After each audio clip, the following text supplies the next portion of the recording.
దళారులతో కుమ్మక్కై నకిలీ విత్తనాల సరఫరాకు సహకరిస్తున్నారు అధికారులు. ఈ నకిలీ విత్తనాలతో రైతులు నట్టేట మునుగుతున్నారు. అప్పు సప్పు చేసి వేసిన పంట చేతికి రాక రైతులు తీవ్ర ఆందోళనకు గురవుతున్నారు. యాదాద్రి జిల్లాలో నకిలీ విత్తనాల వల్ల వందలాది మంది రైతులు నష్టపోయారు.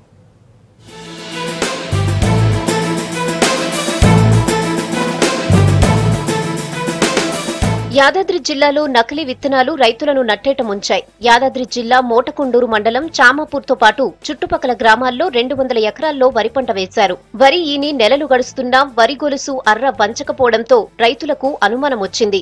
వరి గొలుసును పరిశీలించగా ఖాళీ కంకెలు కనిపించాయి. మార్కెట్లో కొన్న నకిలీ విత్తనాలు కొంప ముంచాయంటున్నారు. దీనికి 2 లక్షల రూపాయల పెట్టుబడి పెట్టినా. ఇప్పుడు నేను దాదాపుగా 10 ఎకరాలు పెట్టినా. 10 ఎకరాల పేరు మీద మొత్తం అన్ని ఖర్చులు కలిపి 2 లక్షలు అయింది పెట్టుబడి. దీనికి 4 లక్షలు 5 లక్షలు వస్తే బాకీ తీర్పుదాం అనుకుంటే బాకీ అయింది తప్ప ఇంకా అదే అవుతట్టుంది. ఇంకా తీర్పుదాం అనుకుంటే ఇప్పుడు ఆ బాకీలో వచ్చి అడుగుతట్టుర్రు. ఇప్పుడు ఈ వర్షనేమో మొత్తం నిలబడిపోయింది. ఇట్లా మొత్తం ఏమో 2 గింజలు 3 గింజలు ఉన్నాయి ఒక్కొక్క దానికి. ఆడోటి అయితేనేమో అది అయ్యింది. ఇక్కడనేమో మొత్తం ఒకటేమో పొట్ట మీదనే ఉంది. మొత్తం పొట్టలనే ఉంది.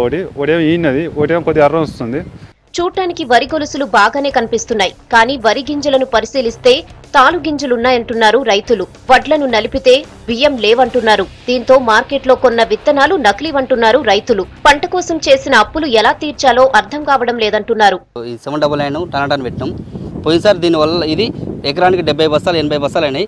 అదే ఆశతోటి ఇదే మళ్ళీ 7 ఎకరాలు కాకుండా ఇంకా పక్క రైతులకు కూడా ఇది బాగా వచ్చింది దిగవచ్చని నాది పోయినసారి చూసి మళ్ళీ అదే దాంతో కనీసం 200 ఎకరాలు ఇదే చాంపూర్ విలేజ్లో పెట్టి రైతులందరూ ఈ రోజు చూస్తే కనీసం ఈయన ఒక 20 రోజులు అవుతుంది. ఇంతవరకు ఏ గింజ కూడా కనీసం పాలు తాగట్లేదు, అర్ర ఉంచట్లేదు. దీనివల్ల కనీసం ఎకరానికి ఒక 20,000 దాకా పెట్టుబడి వచ్చింది ఒక రైతుకి. ఇది ఆదాయం కట్టు అంతా కూడా ఎకరానికి 40,000 కూడా మిలిగట్టు పరిస్థితి రైతుకు. 25,000 పెట్టుబడి వచ్చింది. ఈ రోజుకు వస్తే ఎకరానికి అదే 50-60 బస్తాలు పంతే 40,000 వచ్చేది. అలాంటి ఈసారి 20 బస్తాలు కూడా పండేటట్లేదు ఎకరానికి. నకిలీ విత్తనాల కారణంగా దాదాపు 200 ఎకరాల్లో వేసిన పంట నష్టపోయామని, ప్రభుత్వం తమను ఆదుకోవాలని కోరుతున్నారు రైతులు. జనగాం, భువనగిరి మార్కెట్ల నుంచి విత్తనాలు కొని వరి సాగు చేశామని చెప్తున్నారు. ఈసారి ఒక 9 ఎకర్స్ పెట్టాము. 7 సేమ్ కాబట్టి సేమ్ చూస్తున్నారు కదా వర్షం ఇట్లా ఉంది కదండి. అంతా ఇంతుంది వర్షం అంతా. కాకపోతే ఏంటంటే ఇంట్లో నాకు 75-80% మొత్తం తాలే ఉన్నారు. చూడండి మీరు కూడా గింజ ఓపెన్ చూపిస్తాను. మొత్తం తాలే ఇది. సో మ్యాక్సిమం ఏంటంటే మొత్తం ఫేక్ కల్తీ విత్తనాలే.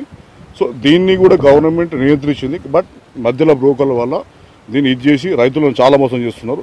నకిలీ విత్తనాల దందా అధికారులకు తెలిసే జరుగుతుందని ఆరోపిస్తున్నారు రైతులు.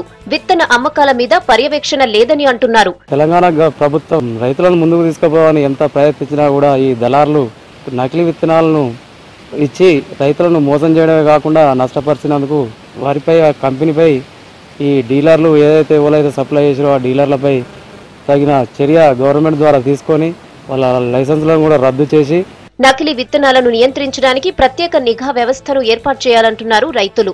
ఫేక్ సీడ్స్ ను ప్రోత్సహిస్తున్న వ్యవసాయ అధికారులపై వేటు వేసి కఠిన చర్యలు తీసుకోవాలని డిమాండ్ చేస్తున్నారు.